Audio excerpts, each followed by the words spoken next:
HS2.5. Just to go over NSAIDs again quickly, non-steroidal anti-inflammatory drugs. NSAIDs stop inflammation,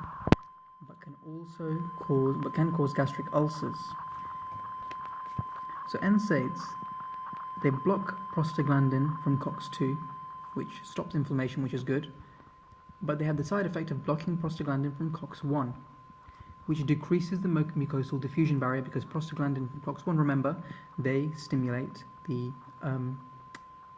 gastric mucus cells to produce bicarbonate and mucus. So if you block this prostaglandin, you're not going to have this mucosal barrier, and this will result in gastric ulceration. The acid will be able to penetrate the mucus and cause ulcers, which will result in dyspepsia. Dyspepsia being a variety of symptoms such as nausea and indigestion, etc. So now let's move on to one of the bacterial infection of the stomach. It's called Helicobacter pylori.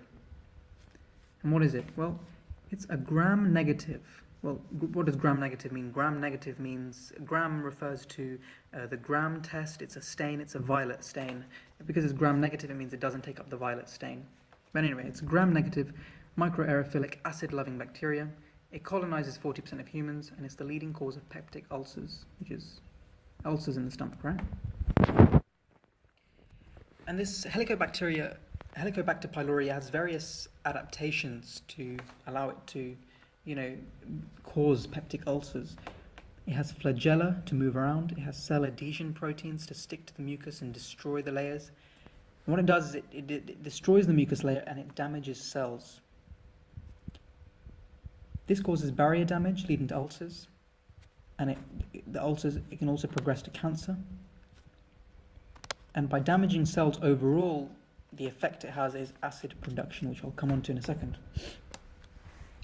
One more important thing is that this bacteria, this Helicobacter pylori, it produces an enzyme called urease.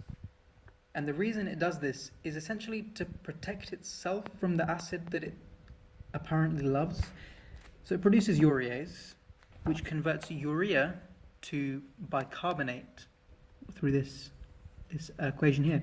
So urea is converted to bicarbonate to protect the Helicobacter pylori bacteria from the stomach acid.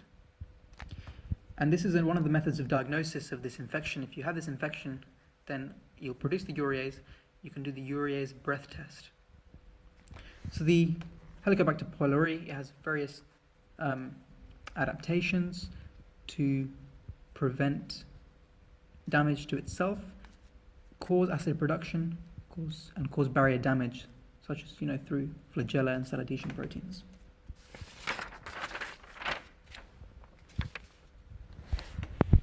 So this Helicobacter pylori, what can actually cause? Well, it causes hypergastrinemia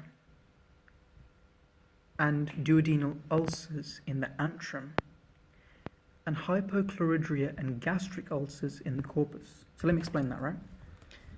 So Helicobacter pylori, it's in 40% of human stomachs, and it has different effects in the corpus and the antrum.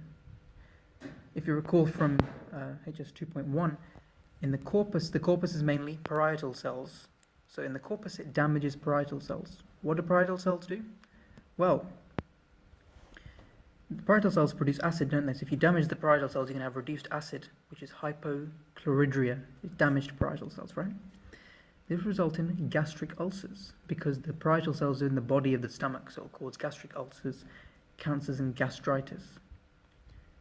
The parietal cells, remember, they also produce intrinsic factor. This is very important.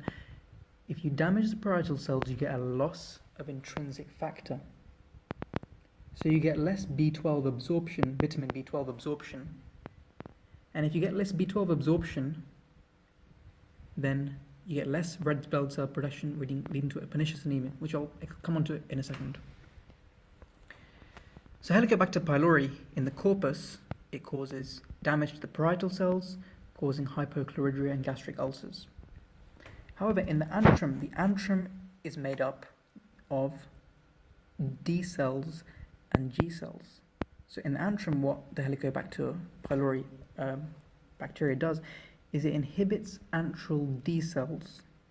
So there's less somatostatin to inhibit the acid, and it stimulates antral G cells to make gastrin.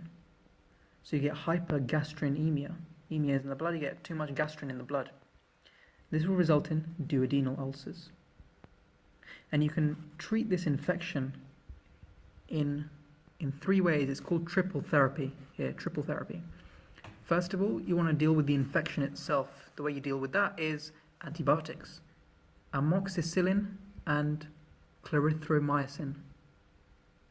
Antibiotics to inhibit the bacterial infection.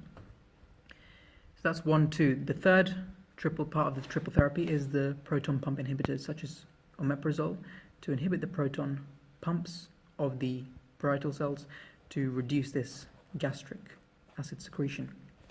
So, Helicobacter pylori, what is it? Well, it's a bacteria. It's got various adhesion proteins and flagella. It's got produces urease to protect itself by converting urea to bicarbonate. It has different effects depending on where it is, corpus or antrum. In the corpus, it causes hypergastrinemia. In the corpus, it causes hypochloridria, which is parietal cell damage, and gastric ulcers. However, in the antrum, because antrum is closer to the exit of the stomach, it causes duodenal ulcers and hypergastrinemia, which is too much acid production. Why? Because it stimulated the G cells and inhibited the D cells.